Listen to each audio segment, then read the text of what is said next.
Assalamualaikum warahmatullahi wabarakatuh. Bismillah, alhamdulillah.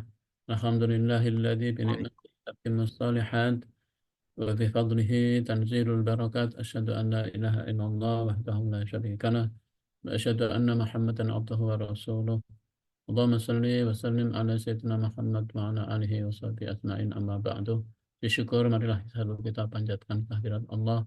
Salawat dan salam semoga senantiasa Allah curahkan pada Nabi kita Muhammad Sallallahu Alaihi Wasallam.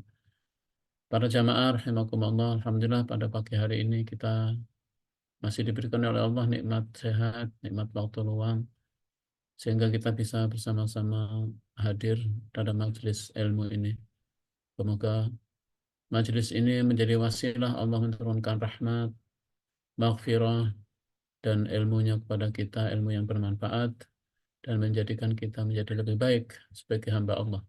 Saudara sekalian, para jamaah, marilah kita bersama-sama kita lanjutkan kajian tadabbur ayat-ayat Allah, ayat Al-Quran, masih dalam surat Al-Baqarah ya, masih di surat Al-Baqarah. Kita akan lanjutkan apa namanya di baik ya saudara sekalian. Kajian rutin tadabbur Al-Quran, hari ini kita akan mengkaji mulai dari ayat 138 surat Al-Baqarah, yaitu kita akan melihat atau akan mengkaji ayat terakhir yang telah kita bahas. A'udzubillahi minasyaitonirrajim. Bismillahirrahmanirrahim.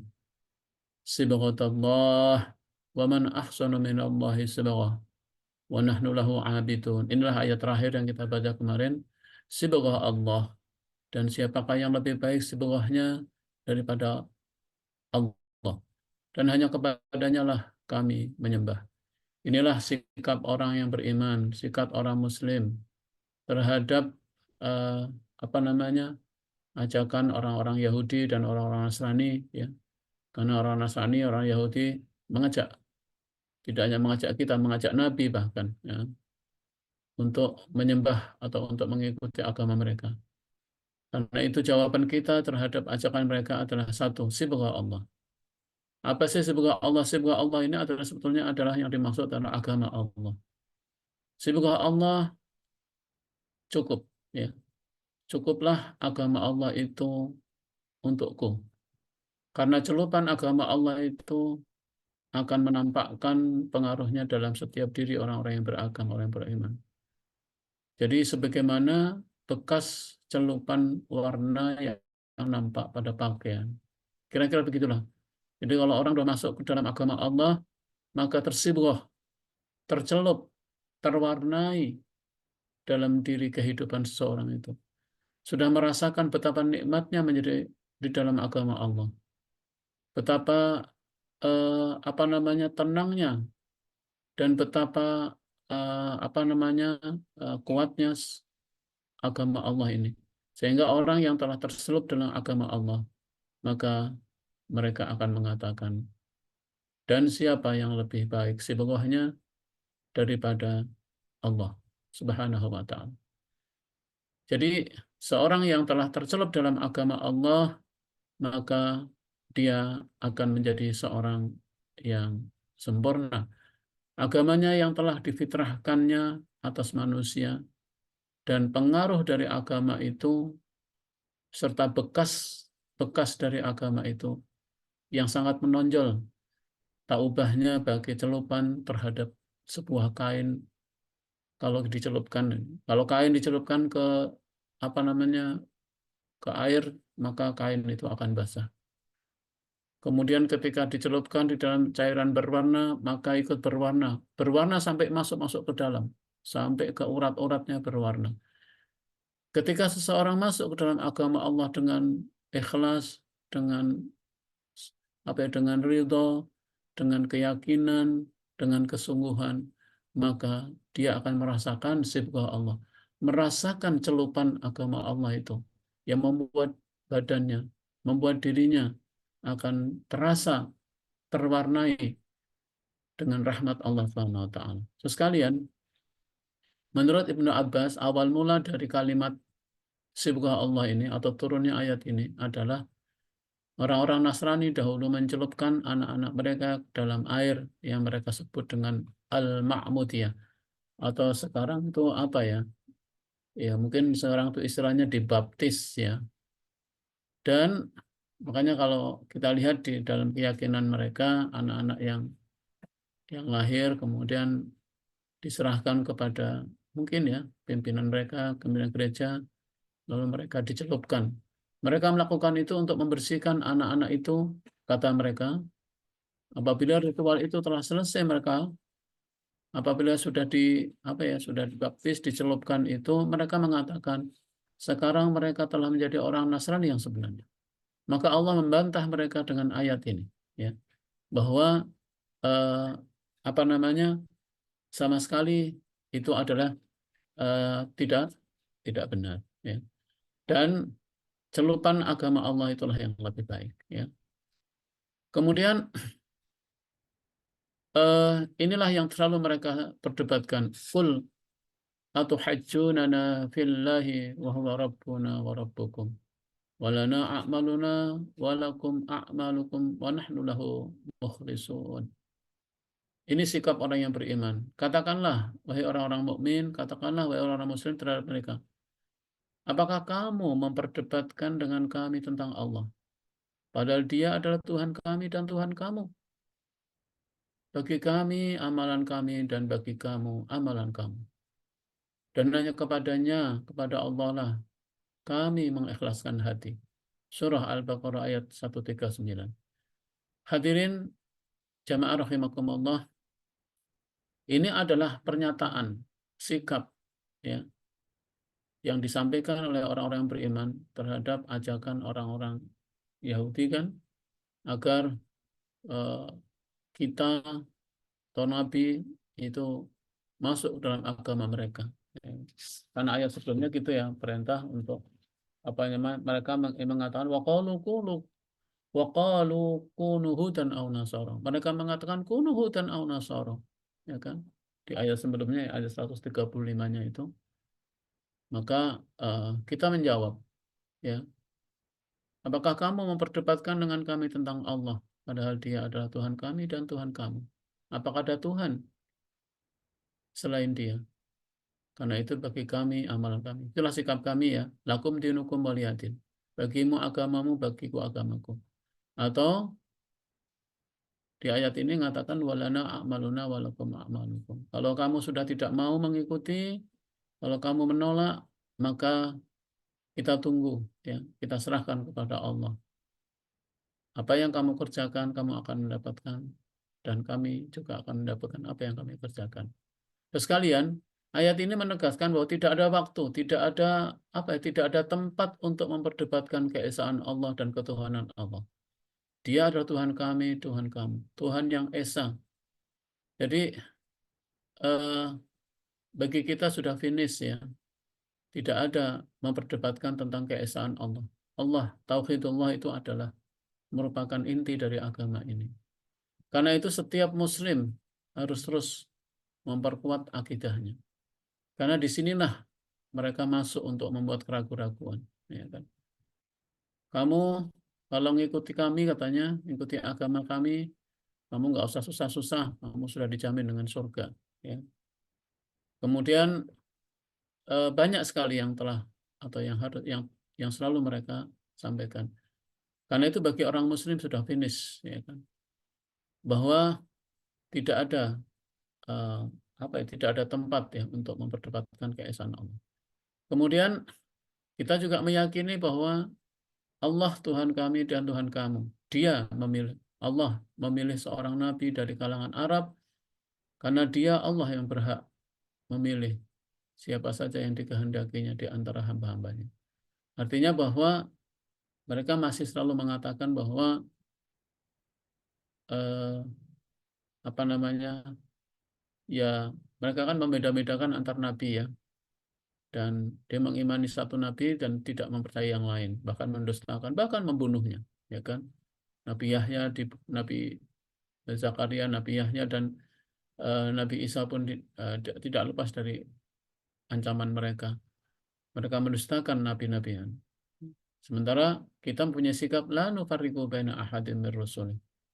Kami tidak membeda-bedakan antar nabi. Semua nabi adalah Allah yang memilihnya, Allah yang mengangkatnya, dan Allah yang lebih tahu siapa yang berhak dipilih oleh Allah menjadi seorang nabi. Tidak ada tidak akan kita memperdebatkan. Karena itu kita mengakui kenabian Nabi Musa, kita mengakui kenabian Nabi Isa dan nabi-nabi yang lain yang disebutkan oleh Allah Subhanahu wa taala. Kemudian sikap orang muslim adalah memurnikan dan mengikhlaskan hati kepada Allah semata. Ya, makanya di ayat terakhir dikatakan dan hanya kepadanya lah kami mengikhlaskan hati. Ini penting ya, mengikhlaskan hati. Makanya eh, surah Al-Ikhlas itu disebut surat Al-Ikhlas karena ayat itu menegaskan kul wallahu ahad. Katakanlah ya, wallahu ahad, dialah Allah yang esa, Allah yang satu. Ya. Allahus samad, dialah Allah tempat bergantung seluruh yang ada di hidup ini. Semua tergantung kepada Allah Subhanahu wa taala, lam yalid wa lam yulad. Surah itu nggak ada namanya ikhlas, tapi dikatakan ikhlas karena puncak keikhlasan ketika seseorang, orang yang beriman itu mengakui keesaan Allah, tidak hanya mengakui keesaan bahwa Allah hanya yang satu, tidak ada sekutu baginya, tidak ada Tuhan selain Allah Subhanahu wa taala, baik rububiyah maupun uluhiyah. Dialah yang pencipta langit dan bumi, dan dialah zat yang berhak untuk diibadahi, disembah, ya, karena tidak ada yang layak disembah dan tidak ada yang menciptakan pencipta yang sebenarnya kecuali Allah. Mengikhlasan hati berarti juga tidak ada keraguan-raguan. Mengikhlasan hati juga tidak ada terpengaruh. Baik orang itu mempengaruhi atau enggak, orang itu merayu atau enggak. Ikhlas. Kemudian menyembah Allah adalah semata-mata untuk mendapatkan keridhoannya. Ya. Inilah sikapnya. Hanya kepadanya kami mengikhlaskan hati. Ya. Kemudian jamaah rahimakumullah, ayat selanjutnya ayat 140. Allah berfirman, Am taquluna inna Ibrahim wa Ismail wa Ishaq wa Yaqub wal asbat kanu hudan aw nasara. Qul a antum a'lamu amillah wa man adlamu mimman kadama syahadatan indahu minallah. Wa mallahu bighafilin amma ta'malun. Ya. Ataukah kamu, hai orang-orang Yahudi dan Nasrani, mengatakan bahwa Ibrahim, Ismail, Ishak, Yakub, dan anak cucunya adalah penganut agama Yahudi atau Nasrani? Katakanlah, apakah kamu lebih mengetahui ataukah Allah? Dan siapakah yang lebih zalim daripada orang-orang yang menyembunyikan syahadah dari Allah yang ada padanya? Ya. Dan Allah sekali-kali tiada lengah dari apa yang kamu kerjakan. Inilah jawaban Allah kepada orang-orang Yahudi yang mereka masih berkeyakinan, berketetapan, atau bahasa kitanya kekeh ya, bertahan bahwa sesungguhnya Ibrahim, Ismail, Ishak, Yakub, dan anak cucunya adalah penganut agama Yahudi dan Nasrani. Makanya Allah dengan tegas mengatakan, menjawab, apakah kamu lebih mengetahui ataukah Allah? Yahudi itu kan keturunan yang kesekian dan itu mereka yang ada di Madinah. Mereka tahu apa tentang sejarah, ya? Karena apa yang terjadi, Allah Ibrahim, Nabi Ismail, Ishak, Yakub, dan anak cucunya itu adalah bagian dari sejarah panjang yang telah Allah jelaskan ya, dengan gamblang bahwa Ibrahim, ya, demikian juga Ismail, Ishak, dan Yakub telah memberikan wasiat kepada anak cucunya bahwa mereka telah mendapatkan karunia yang besar yaitu agama Allah dan janganlah kalian menyekutukan Allah, ya kan? Am kuntum syuhada'a id hadra Yaqub al-maut, ya, ayat sebelumnya. Dan ingatlah ketika Nabi Yakub kedatangan tanda-tanda kematian, maka mereka memanggil anak-anaknya dan berkata, ma ta'buduna min ba'di, apa yang akan kamu sembah setelah aku tidak ada?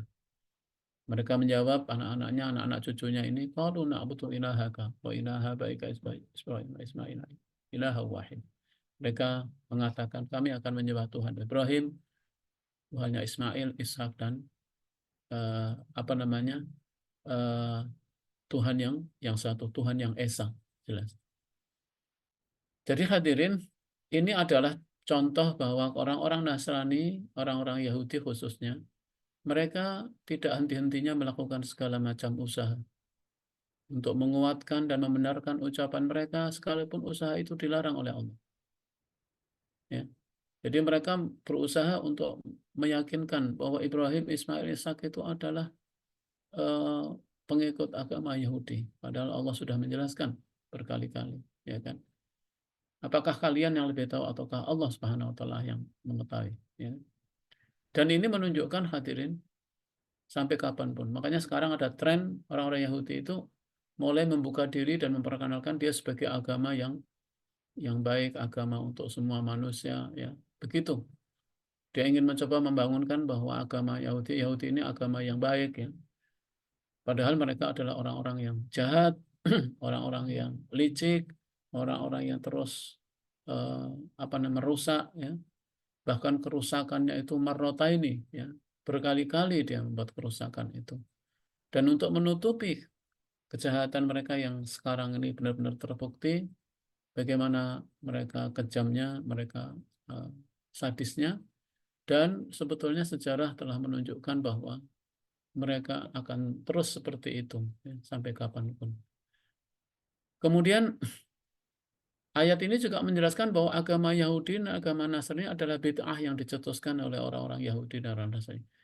Dia bukan hal yang baru, bukan yang sudah. Jadi agama Yahudi, agama Nasrani adalah sesuatu yang baru yang diada-adakan.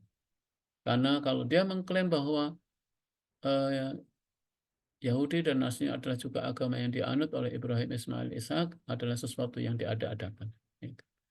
Karena Ibrahim, Ismail, Ishak adalah menyembah Tuhan yang satu. Kalimat BA itu oleh para tafsir pemafsir dikatakan bahwa ketika seseorang mengada-adakan sesuatu yang bertentangan dengan ayat-ayat qat'i, yang bertentangan dengan akidah, itu adalah bentuk dari bid'ah. Jadi bid'ah itu karena sesuatu yang baru itu bertentangan dengan akidah pokok dari kaum muslimin. Ya. Bukan kepada cara, ya, bid'ah ini, kepada akidah.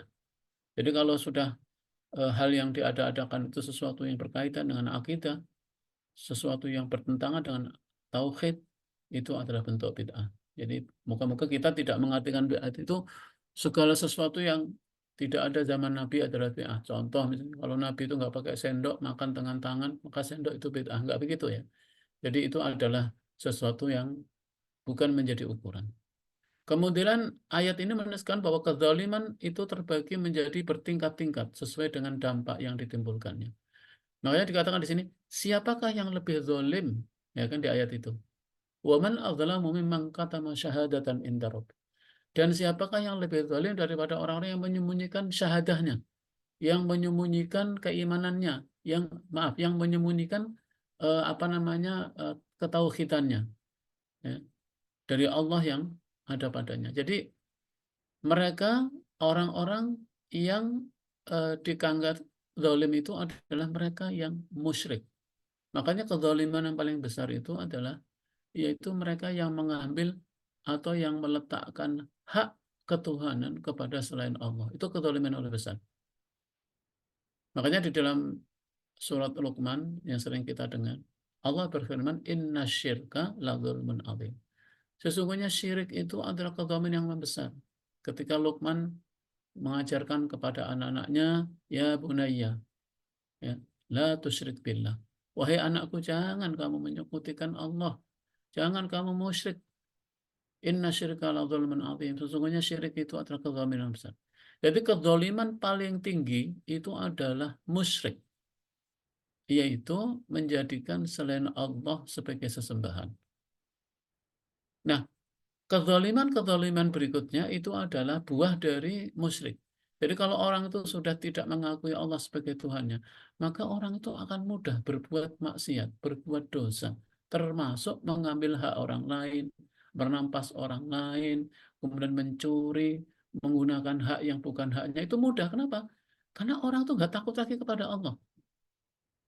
Kalau orang itu nggak percaya, nggak yakin kepada Allah, dengan sifat-sifatnya yang maha mengetahui, maha menyiksa, kemudian maha menghisab. Loh, kalau orang itu nggak ada takut kepada Allah, apalagi yang mau diharapkan?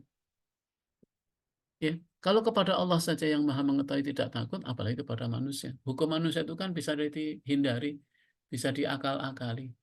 Tapi kezaliman dalam bentuk yang selain musyrik, apakah itu tadi mengambil hak, merampas hak, nah, kemudian memindahkan hak orang bukan haknya, kemudian menyakiti, ya, termasuk kemudian menyiksa, kemudian juga apa namanya merampas haknya, itu sebetulnya buah dari kezaliman yang paling besar. Ya. Jadi hadirin jamaah sekalian, ketika orang tidak punya rasa takut lagi kepada Allah, maka orang akan cenderung berbuat apa saja karena merasa tidak diawasi, karena merasa Allah tidak mengetahui, merasakan bahwa Allah tidak melihat. Karena kita meyakin Allah Maha melihat karena kita mempercayai bahwa Allah dengan sifat-sifatnya Allah itu melihat. Ya. Jadi siapakah yang lebih zalim daripada orang yang menyembunyikan syahadat dalam diri? Ya. Ya. Padahal kita semua sudah bersyahadat, ya kan, di awal.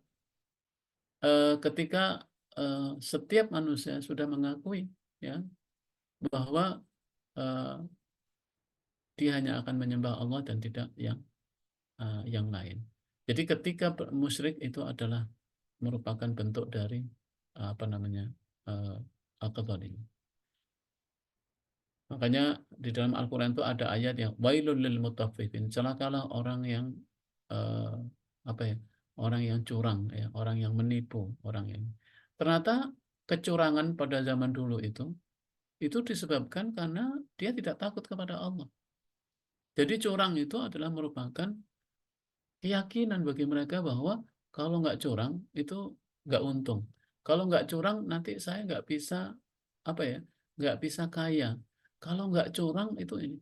Itu kan sebetulnya bukan karena karakter semata, tetapi karena akidah yang rusak. Ya.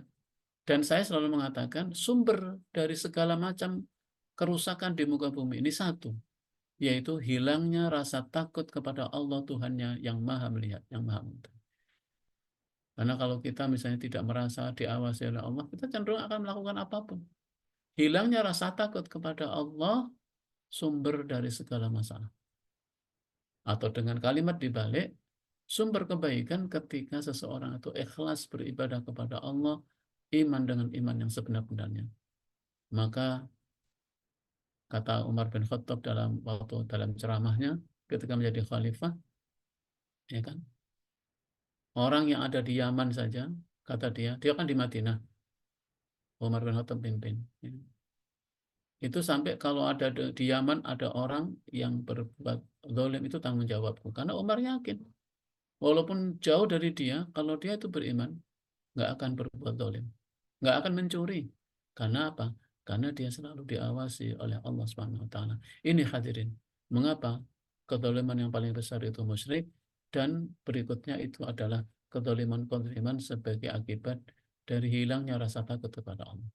Kemudian ini juga menunjukkan eh, haramnya menyembunyikan kesaksian, khususnya kebenaran yang asalnya dari Allah. Jadi ayat ini kata mufassir juga haram, dilarang kita ini menyembunyikan kesaksian yang kita ketahui, ya, apalagi menyangkut kebenaran dari Allah. Jadi apapun yang datang dari Allah adalah kebenaran dan apa yang datang dari Allah kebenaran itu sampaikan. Jangan kita menyembunyikan. Karena gini, dosa menyembunyikan kebenaran itu lebih besar daripada dosa melakukan kesalahan sendiri. Karena kalau orang melakukan kesalahan karena tidak tahu, itu banyak dimaafkan oleh Allah. Tapi kalau orang menyembunyikan, itu kan sebetulnya dia tahu, tapi disembunyikan. Makanya menyembunyikan kebenaran, padahal dia mengetahui kebenaran itu dosanya lebih besar.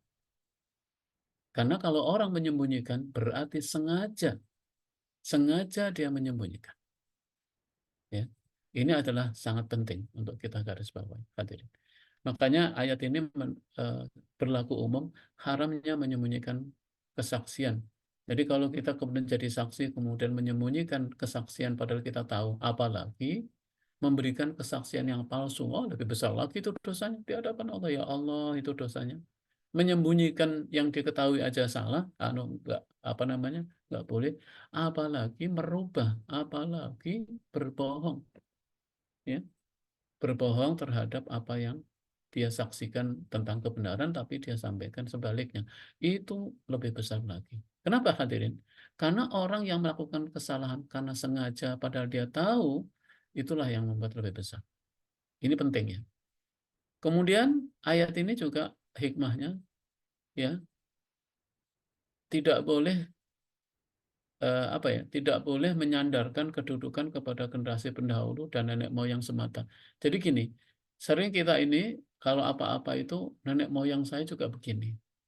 Ah, saya cukup dengan apa yang dikerjakan oleh sesepuh-sesepuh kita. Seakan-akan kita itu menganggap cukup gitu ya dengan amalan-amalan yang dilakukan oleh generasi sebelumnya. Nah, ini kan mereka begitu. Wah, saya melakukan ini karena apa? Karena generasi dan pendahulu-pendahulu saya juga begitu. Padahal dia salah mengambil kesimpulan. Lebih parah lagi itu. Kenapa?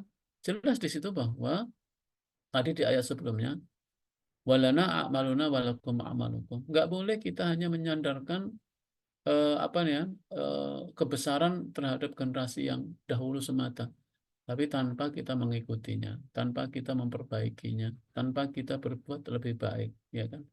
Jadi eh, jangan dengan dalih mengikuti eh, pendahulu, tapi kita melakukan kesalahan dan dosa. Dan kesalahan dan dosa itu dinisbatkan, ya, seakan-akan itu yang sudah dilakukan oleh pendahulu nenek moyang. Itu dosa dua kali, karena dia sendiri sudah salah, lalu kemudian eh, menganggap para pendahulu itu juga melakukan kesalahan. Padahal pendahulu kita, Nabiullah Ibrahim, Nabi Ismail, Ishak, Yakub adalah sudah berkali-kali mengatakan bahwa mereka adalah orang-orang yang bersaksi dirinya sebagai muslim dan tidak mempersekutukan Allah Subhanahu wa taala.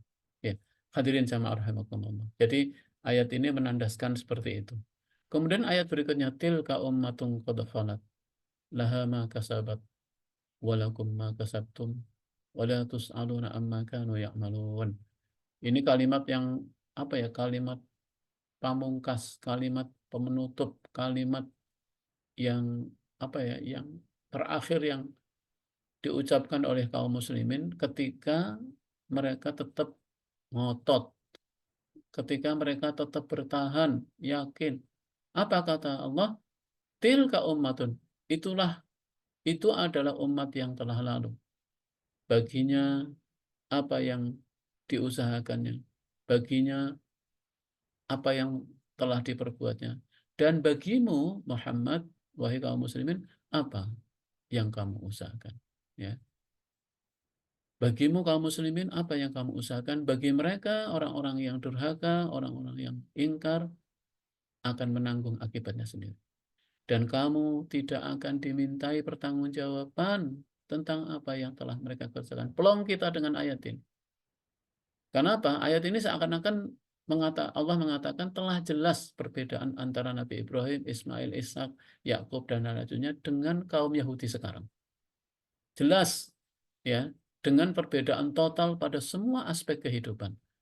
Bahwa apa yang diyakini Yahudi sekarang ini adalah total berbeda dengan apa yang telah diyakini oleh Nabi Ibrahim, Ismail, Ishak, Yakub dan lainnya. Jadi ayat ini seakan-akan menandaskan gitu. Ya, ada perbedaan yang fundamental, ada perbedaan yang totali ya, antara uh, Nabiullah Ibrahim uh, dan agama Nabi Ibrahim dengan Yahudi yang sekarang. Itu jelas ya. Makanya Allah menggunakan kalimat tilka ummatun qad khalat. Itu semua adalah umat yang telah lalu. Ya. Biarkan kalau mereka memang tidak mau, ya udah biarkan. Dan kamu Muhammad tidak dimintai pertanggungjawaban tentang apa yang mereka kerjakan. Karena Nabi itu takut gitu ya. Ketika mereka tidak mau beriman, itu bagi Nabi itu adalah bagi Nabi Muhammad dan para Nabi yang lain itu takut Allah memintai pertanggungjawaban. Ya, tapi Allah sudah melihat apa yang diusahakan oleh Nabi. Nabi ini berjuang, berdakwah. Coba mulai dari Nabi, ya Nabi Adam, Nabi Idris, Nabi Nuh lah puncaknya. Seorang Nabi yang pertama diutus untuk seluruh manusia itu adalah Nabi Nuh. Nabi Nuh diutus berdakwah 950 tahun membersamai umatnya. Tapi mereka juga tidak juga beriman, bahkan meledek, ya kan? Karena itu Allah memberikan penghibur para nabi. Nggak usah takut, ya. Nggak usah kamu sedih dengan kekafiran mereka. Itu urusanku, ya kan. Kekafiran mereka akan akan mereka dapatkan eh, apa hasilnya nanti di yaumil qiyamah. Dan bagimu apa yang telah kamu usahakan. Sebetulnya inilah agama yang fair gitu ya. Setiap orang bertanggung jawab terhadap pilihannya sendiri. Makanya di sini para hadirin, mengapa setiap manusia itu harus berilmu? Karena dia harus mengambil keputusan sendiri. Setiap manusia harus berilmu karena setiap kita harus bertanggung jawab terhadap apa yang kita kerjakan. Wala taziru waziratu wizra ukhra. Setiap kita, baik laki-laki maupun wanita, kita harus berilmu karena kita mempertanggungjawab apa yang kita lakukan. Ya, saya termasuk yang tidak sepakat mengatakan bahwa ya perempuan nggak boleh pandai, yang penting yang pandai suaminya. Enggak ada itu. Semua mengatakan bahwa qur rabbi zidni ilmu. Semua bertanggung jawab terhadap apa yang kita perbuat, maka kita harus berilmu, harus belajar supaya kita punya peluang untuk memperbaiki diri dan memperbaiki orang lain, memperbaiki anak. Bahkan lebih penting lagi ya bagi wanita untuk pandai, karena wanita adalah guru pertama bagi anak-anaknya, madrasah pertama bagi anak-anaknya adalah di rumahnya, dan guru terbaik tentunya adalah orang tuanya, baik ayahnya maupun juga ibunya. Itu adalah guru-guru terbaik dari orang tuanya. Karena itu ayat ini disebut oleh para mufasir, ayat ini adalah kata pemisah, ujung dari semua perdebatan dan kalimat terakhir kepada kaum muslimin tentang mereka yang menyalahi agama Ibrahim. Udah. Jadi kalau ada yang tetap ngotot, tapi yang penting kita sudah berdakwah loh ya. Jangan mengatakan kita belum berdakwah, belum memberikan argumentasi, belum mengajak mereka. Kita sudah menggunakan ayat ini. Salah. Kita harus berdakwah dulu, mengajak mereka dengan cara yang baik. Tapi kalau mereka masih tetap bertahan, maka ayat ini menjadi ayat pamungkas, menjadi kata pemisah. Baginya apa yang diusahakan, dan bagi apa yang kamu usahakan, kamu tidak akan dimintai pertanggungjawaban tentang apa yang mereka kerjakan. Hadirin jamaah rahimakumullah. Nah, ini adalah masuk pada ayat berikutnya, ayat 142. Ini ayat yang kalau di dalam Mushaf Utsmani adalah biasanya kita akan kenal ayat ini, ayat pertama dari juz 2 ya. Allah berfirman, "Sayaqulus sufaha'u minan nas ma wallahu an qiblatihim allati kanu 'alaiha. Qul lillahil masyriq wal maghrib. Yahdi man yasha'u ila siratim mustaqim." Sayaqulus sufaha.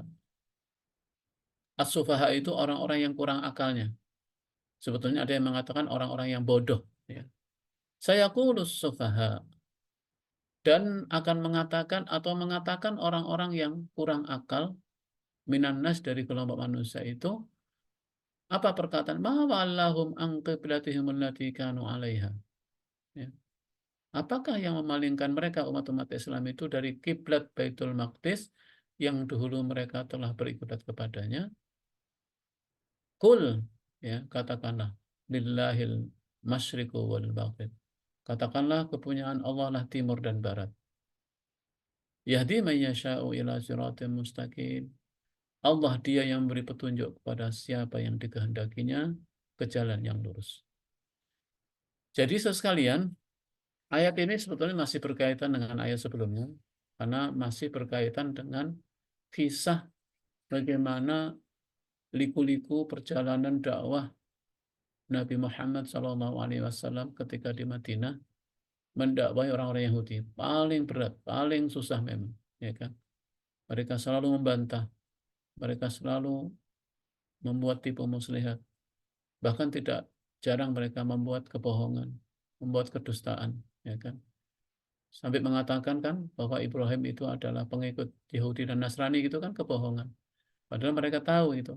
Tapi supaya kita yang Muslim ini ragu-ragu gitu, lalu ikut. Makanya ayat ini menegaskan ya para hadirin, Allah menggunakan kalimat sufaha. Jadi siapa yang dimaksud dengan sufaha itu? Yang dimaksud dengan orang yang kurang akalnya itu orang-orang Yahudi, jelas di sini. Jadi orang Yahudi disebut as-sufaha, orang-orang yang kurang akalnya. Karena ayat ini menegaskan bahwa tentang misi besar kaum muslimin. Ayat ini sebetulnya ada kandungan, ada misi besar dari kaum muslimin. Apa misi besar kaum muslimin itu? Mengemban akidah dan menegakkan kekhalifahan di muka bumi berdasarkan akidah Islam. Iya, jadi sampai mengatur soal pemindahan kiblat. Kiblat itu kan lambang persatuan, simbol persatuan. Makanya eh, Allah menegaskan di dalam ayat ini terkait yang sangat penting adalah yaitu ini adalah misi besar kaum muslimin. Ingat, misi besar kaum muslimin itu mengemban akidah dan menegakkan kekhalifahan, kepemimpinan, kehidupan kemasyarakatan yang benar di muka bumi ini. Jadi jangan sampai kita mengartikan bahwa misi umat Islam itu adalah hanya sholat, zakat. Enggak, misi umat Islam itu rahmatan lil alamin. Ya kan? Mengemban akidah tauhid ini. Tugas kita adalah mengajak manusia untuk bertauhid hanya kepada Allah, menyembah hanya kepada Allah. Dan tugas kedua, menegakkan kekhalifahan. Apa sih kekhalifahan itu? Kepemimpinan. Ya kan? Kehidupan kemasyarakatan supaya masyarakat ini hidup sesuai dengan akidah Islam. Itu sebetulnya misi. Makanya misi ini kemudian di semua sisi perjuangannya. Ya di pendidikan, kita mungkin banyak di dunia pendidikan, kita menanamkan pendidikan yang benar, akidah yang benar. Kemudian di bidang pertahanan, di bidang politik, semua areal dakwah para hadirin. Jadi ayat ini menegaskan bahwa semua lapangan kehidupan, istilahnya ipolexos budhankam ya, ya apa namanya, ilmu pengetahuan sosial, politik, pendidikan, semua itu adalah bagian dari arena uh, kaum muslimin untuk menegakkan masyarakat. Karena tugasnya itu. Kemudian ayat ini juga mengingatkan bahwa Allah mengingatkan pada kaum muslimin akan makar dan tipu daya kaum Yahudi dan Nasrani dalam memerangi akidah dan eksistensi umat Islam. Jadi, sekalian, jadi ini juga menegaskan bahwa ayat ini dan ayat selanjutnya itu akan lebih tegas Allah menegaskan tentang apa sih misi besar kaum muslimin dan apa yang menjadi penghalang dalam menegakkan misi. Penghalang utama menegakkan misi, akidah, dan kekhalifahan di muka bumi ini adalah makar, tipu daya, kebohongan, kelicikan kaum yang Yahudi dan Nasrani. Itu sudah ini. Karena tadi ayat yang dibaca oleh Mas Wahyu tadi, walan tardo angkal Yahud, walan Nasor, tidak pernah ridho mereka, tidak pernah puas mereka, tidak akan pernah senang mereka. Jadi makar dan tipu daya ini akan terus berjalan, hadirin. Dan upaya satu, memerangi akidah. Jadi yang diperangi akidah, keyakinan. Makanya misi-misi utama itu bagaimana mereka supaya kita ini ragu tentang keyakinan. Makanya kalau akidah sudah rusak, udah habis kita. Jadi eksistensi umat Islam itu hanya karena akidahnya sudah rusak. Kemudian ayat ini juga menunjukkan fitnah terhadap kaum muslimin yang menjadikan Ka'bah di Mekah sebagai kiblat sholat setelah sebelumnya kiblat sholatnya menghadap Baitul Maqdis di Palestina. Jadi mereka memfitnah gitu. Ya. Memfitnah mengapa umat Islam itu memindahkan kiblatnya dari Baitul Maqdis ke arah atau menuju ke Ka'bah yang ada di Masjidil Haram di Mekah. Mereka terus mengatakan bahwa berarti kamu selama ini menyembah ke ini itu sia-sia. Ya. Berarti kamu selama ini apa namanya menyembah ke Baitul Maqdis terus pindah lagi berarti agama yang tidak ada kepastian. Pokoknya terus begitu ya. Mereka menanamkan keraguan-raguan. Padahal mereka sebetulnya bangga ketika umat Islam menghadap ke Baitul Maqdis tempat mereka kaum Yahudi beribadah. Mereka yakin bahwa agama mereka adalah agama yang paling benar, agama yang lebih unggul, ya kan? Jadi Yahudi senang sekali ketika kita menghadap sholat itu menghadap ke Baitul Maqdis itu senang. Begitu Allah memindahkan kiblat menuju Masjidil Haram, menuju Ka'bah, mereka marah, mereka kesal, ya kan? Makanya mereka usil ya, orang-orang yang kurang akalnya di antara manusia akan berkata, maka Allah menyebutkan mereka itu kurang akal, ya kan? Kurang akal itu ya kalimat yang bahasa sekarang ya bodoh gitu. Orang-orang yang bodoh dari mereka akan mengatakan mengapa umat Islam itu memindahkan kiblatnya gitu kan. Kiblatnya yang tadinya dari apa namanya dari Baitul Maqdis menuju ke ini. Makanya ini ayat-ayat berikutnya banyak menceritakan tentang proses pemindahan eh, arah kiblat sholat kaum muslimin dari Masjidil Aqsa ya, dari Baitul Maqdis ke arah eh, ke arah Masjidil Haram yang ada di Mekah. Ayat berikutnya saya ingin baca satu lagi ini wa kadzalika ja'alnakum ummatan wasatan litakunu syuhada 'alan nas wa yakuna ar-rasulu 'alaikum syahida. Wa ma ja'alna al-qiblata allati kunta 'alaiha illa lina'lama may yattabi'ur rasula mimman yanqalibu 'ala aqibai. Wa in kanat lakabiratun illa 'alal ladzina hadallah. Wa ma kana Allahu liyudhi'a imanakum innallaha bin-nasi lara'ufur rahim. Dan demikian pula kami telah menjadikan kamu umat Islam, umat yang adil dan umat pilihan. Jadi Allah menegaskan, kami telah menjadikan kamu umat Islam, umat yang adil, umat pilihan, wasatun, umat pertengahan.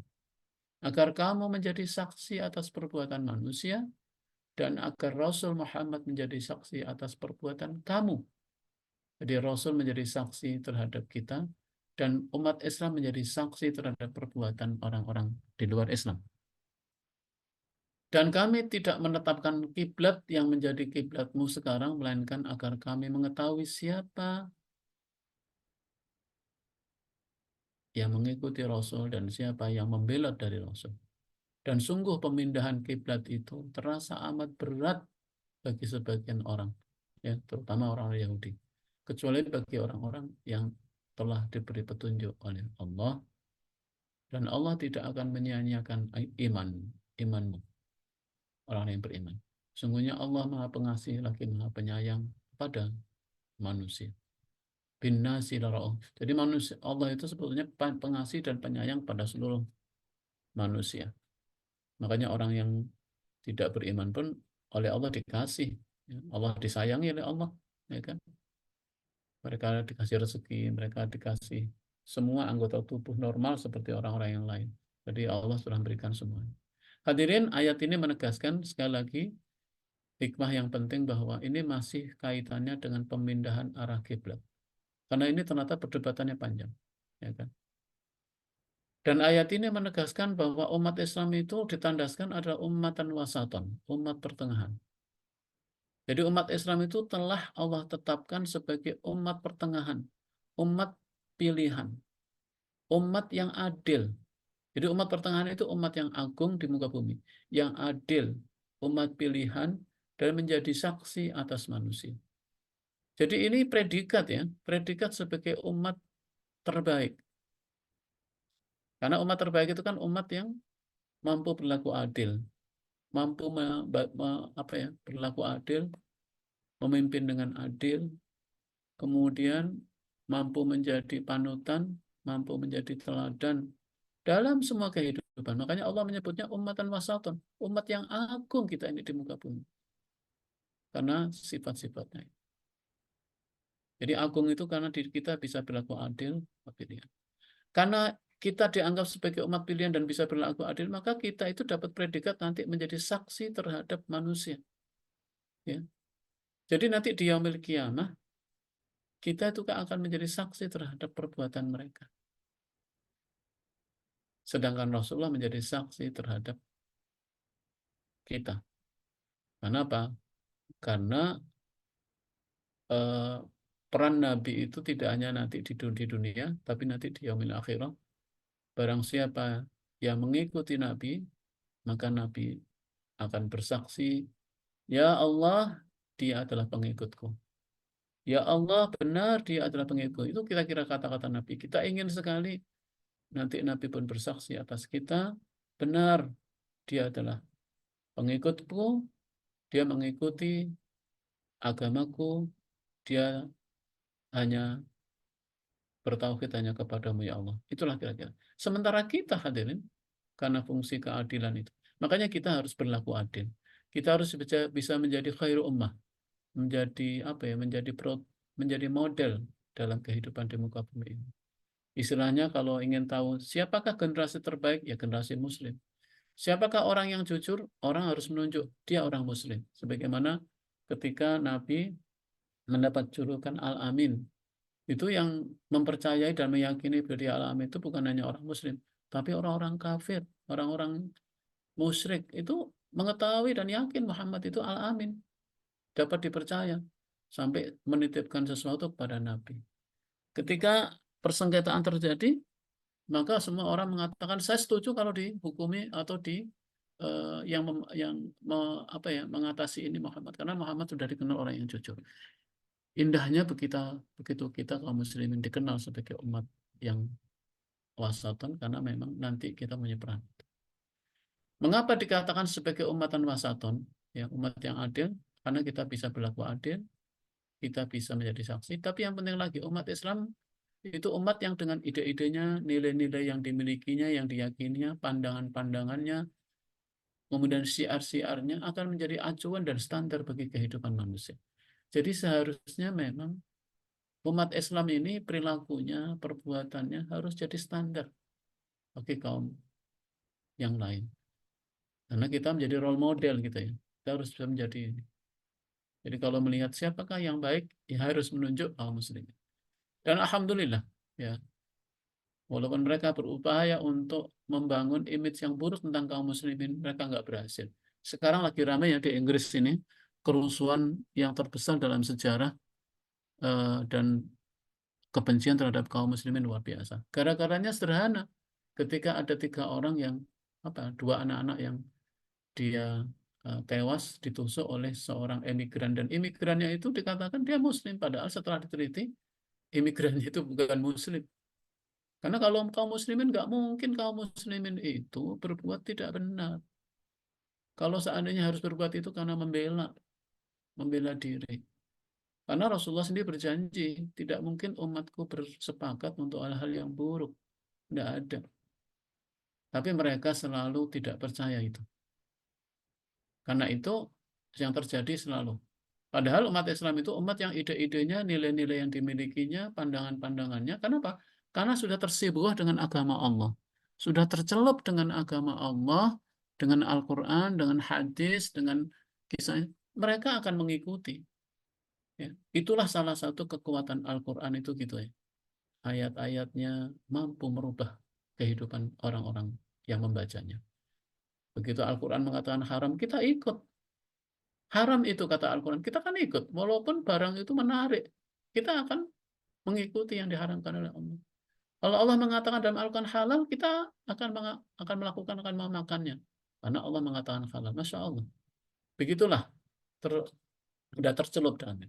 Umat Islam adalah umat yang seimbang dalam kehidupannya rohani dan jasmani, individu dan sosial. Ya kan? Karena itu tidak ada umat Islam itu hanya menekuni rohani saja, tapi meninggalkan kehidupan jasmani.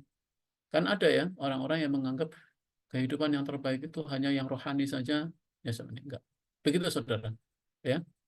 Nanti kita bahas di ayat di pertemuan berikutnya. Umat Islam adalah orang yang beriman pada Al-Quran, sehingga umat Islam selalu mendapatkan petunjuk. Jadi kalau kita ingin mendapatkan petunjuk, ya memang harus dekat dengan Al-Quran, membaca Al-Quran. Dan ayat ini berkaitan dengan pemindahan arah kiblat. Kenapa? Walaupun ini ke arah situ, kenapa? Karena di sini Allah menguji apakah mereka, gimana sikap mereka terhadap perintah Allah, termasuk pemindahan arah kiblat ini. Karena orang yang beriman pasti dia akan beriman. Baik, saya kira itu yang ingin saya sampaikan. Moga-moga yang sedikit ini bermanfaat dan mengantarkan kita menjadi hamba-hamba Allah yang istiqomah.